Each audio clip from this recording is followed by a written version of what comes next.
আসসালামু আলাইকুম। এখন আমরা এক্সটার্নাল সিএসএস সম্পর্কে বিস্তারিতভাবে জানব। গত ভিডিওতে আমরা ইন্টারনাল সিএসএস সম্পর্কে জেনেছিলাম।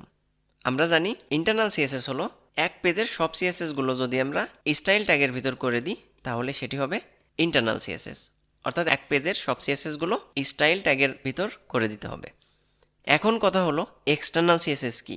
ওয়েব ডেভেলপমেন্টে সবসময় এক্সটার্নাল সিএসএস করতে উৎসাহিত করা হয়, কারণ এক্সটার্নাল সিএসএস হলো একটা ওয়েবসাইটের সকল সিএসএসগুলোকে এক্সটার্নাল একটা ফাইল ক্রিয়েট করে তার ভিতর করা হয়। অর্থাৎ আমরা এই যে ইন্টারনাল যে সিএসএস করছিলাম এবং এই পেজের সব সিএসএসগুলো এবং অন্যান্য পেজের সব সিএসএসগুলো যদি আমরা আর একটা এক্সটার্নাল ফাইল ক্রিয়েট করে তার ভিতর করি তাহলে সেটি হবে এক্সটার্নাল সিএসএস। অর্থাৎ একটা ওয়েবসাইটের সব সিএসএসগুলো একটা এক্সটার্নাল স্টাইল শিটের ভিতর করতে হবে। তো চলুন আমরা একটা সিএসএস ফাইল ক্রিয়েট করে ফেলি। এই ক্লাস 3 ফোল্ডারের ভিতর আমরা index.html ফাইল দেখতে পাচ্ছি। এখন জাস্ট এর উপর রাইট বাটন প্রেস করলাম, নিউ, এবং এখানে একটা নাম দিতে হবে। সর্বপ্রথম ফাইলের একটা নাম দিতে হবে। তো আমরা যে কোনো নাম দিতে পারি, কিন্তু আমি নাম দিলাম স্টাইল। নাম যা হোক না কেন আপনাকে অবশ্যই এক্সটেনশন ডট সিএসএস দিতে হবে। সুতরাং আমি এখানে নাম দিয়ে দিলাম স্টাইল ডট সিএসএস। একটা বিষয় মাথায় রাখবেন, আমরা যখন HTML করি তখন তার নাম দিই ইন্ডেক্স, যাতে সার্ভার বুঝতে পারে বা আমরা বুঝতে পারি এটি হোম পেজ।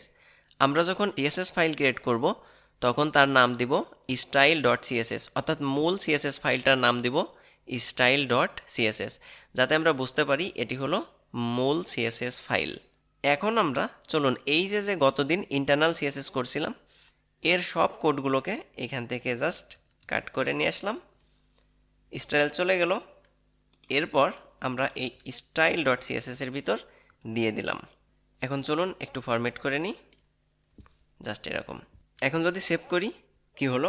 স্টাইল পেল না কেন? আসলে স্টাইল পাবে না, কারণ হলো এই স্টাইল ডট সিএসএস ফাইলের সাথে আমার ইন্ডেক্স ডট এইচটিএমএল ফাইলের কোনো লিঙ্ক নাই। তো এখন কথা হলো, তাহলে লিঙ্ক করব কি করে?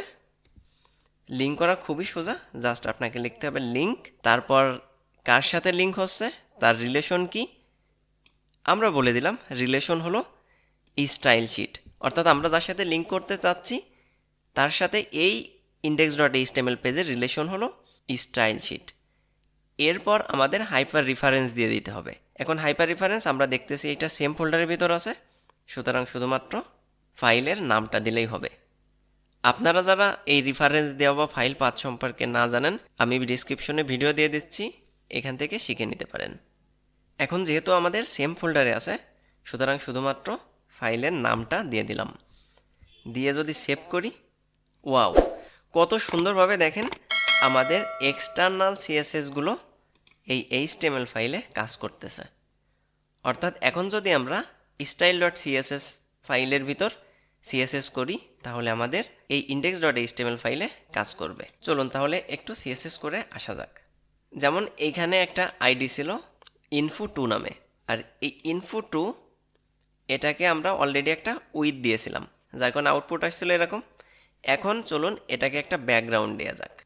তো এখানে এসে দেখলাম ব্যাকগ্রাউন্ড বা ব্যাকগ্রাউন্ড কালার আমি বলে দিলাম ব্যাকগ্রাউন্ড, আর এখানে বলে দিলাম ব্ল্যাক কালার, অর্থাৎ #000। এই কালার কোড সম্পর্কে আপনারা যদি না জানেন তাহলে কালার কোড সম্পর্কে জানতে হলে ডিসক্রিপশনে আমি ভিডিও লিঙ্ক দিয়ে দিছি, এখান থেকে দেখে নিতে পারেন। এখন যদি এটিকে সেভ করি তাহলে দেখতে পাচ্ছি এটি ব্ল্যাক হয়ে গেল। তাহলে কি হলো? এই যে টেক্সটগুলো ছিল এগুলো আমরা এখন পড়তে পাচ্ছি না। তাহলে কি করতে হবে? আমাদের এর একটা কালার অ্যাড করে দিতে হবে। জাস্ট এখানে এসে আমি বলে দিলাম কালার #FFF। আমরা জানি FFF মানে হোয়াইট কালার। তো দেখেন এখানে কিন্তু হোয়াইট কালারের হয়ে গেছে।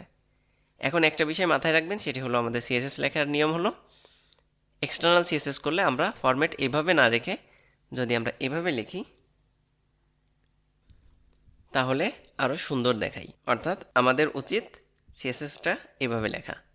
যদি আমরা এভাবে লিখি তাহলে আমাদের বুঝতেও সুবিধা হয়, সেই সাথে দেখতেও অনেক সুন্দর দেখাই। তো আশা করি আপনারা বুঝতে পারছেন যে এক্সটার্নাল সিএসএস হলো যদি আমরা একটা ফাইল ক্রিয়েট করি স্টাইল শিট, আমরা যে কোনো নাম দিতে পারি, কিন্তু অবশ্যই এক্সটেনশন ডট সিএসএস হতে হবে এবং তারপর ইন্ডেক্স ডট এইচটিএমএল এর হেডের ভিতর এসে একটা লিঙ্ক করে দিতে হবে। আর সেই লিঙ্কের ভিতর কি লিখতে হয়? লিঙ্ক, রিলেশন, স্টাইল শিট এবং হাইপার রেফারেন্সটা দিয়ে দিতে হয় যে আমার ফাইলটা আসলে কোথায় আছে।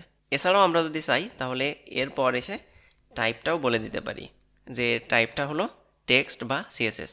কিন্তু টাইপ যদি আমরা না দিই, বাই ডিফল্টভাবে ব্রাউজার টাইপ বুঝে নেয়। তো আশা করি এই পর্যন্ত আপনারা বুঝতে পারছেন। পরবর্তী ভিডিওতে আমি সিএসএস এর প্রায়োরিটি নিয়ে বিস্তারিত আলোচনা করব, অর্থাৎ কোন প্রপার্টি আগে এবং কোন প্রপার্টি পরে কাজ করবে। তাছাড়া এই ইন্টারনাল, ইনলাইন এবং এক্সটার্নাল কোন সিএসএস এর প্রায়োরিটি হাই এবং কোন সিএসএস এর প্রায়োরিটি লো, এই সম্পর্কে বিস্তারিতভাবে আলোচনা করব। তো সেই পর্যন্ত সবাই ভালো থাকবেন। আল্লাহ হাফেজ।